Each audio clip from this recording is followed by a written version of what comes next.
الحمد لله وكفى وسلام على عباده الذين اصطفى أما بعد فأعوذ بالله من الشيطان الرجيم بسم الله الرحمن الرحيم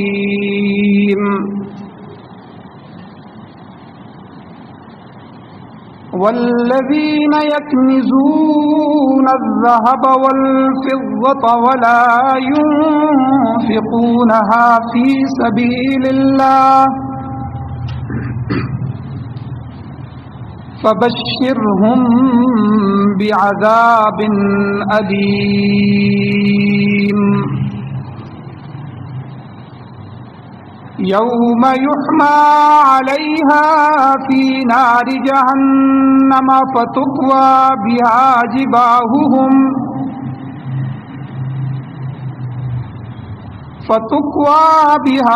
جباههم وجنوبهم وظهورهم هذا ما كنزتم لأنفسكم فذوقوا ما كنتم تكنزون. وقال الله تبارك وتعالى في مقام آخر ويل لكل همزة لمزة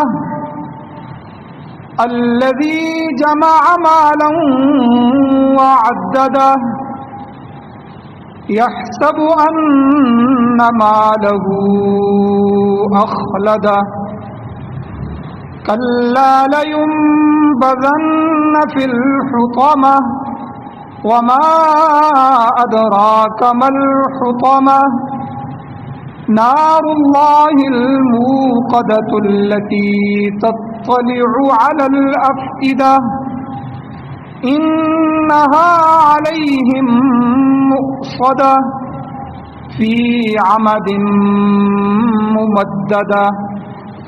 صدق الله العظيم وصدق رسوله النبي الأمي الكريم.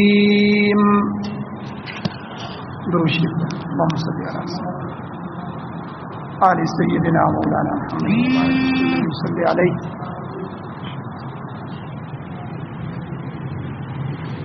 میرے واجب الاحترام، میرے بزرگوں، میرے دوستوں،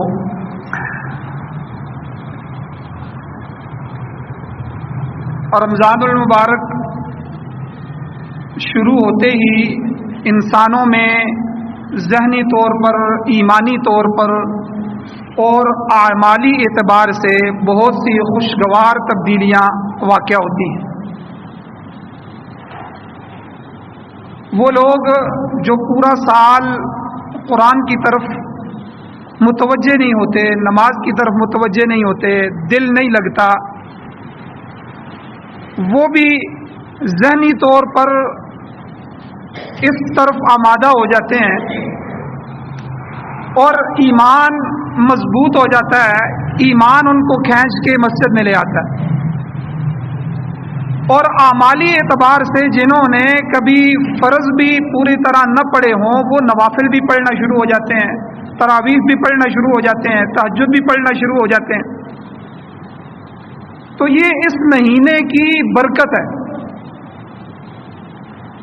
کہ رمضان المبارک میں اللہ تعالیٰ اس امت کو اتنا نوازتے ہیں کہ باقی 11 مہینوں میں نہ ہی اس امت کو نوازا گیا، نہ اس سے پہلی امتوں کو کبھی نوازا گیا. تو یہ بہاروں کا مہینہ ہے، سیزن کا مہینہ ہے. تو جو ہی رمضان المبارک شروع ہوتا ہے تو حضور نے فرمایا کہ اس مہینے میں سرکش شیاطین کو، ایمان والوں کے اعمال کو نقصان پہنچانے والے جنات اور شیاطین کو اللہ تعالیٰ قید کر دیتے ہیں. تو اس قید کی برکت سے، رمضان کی برکت سے اللہ تعالیٰ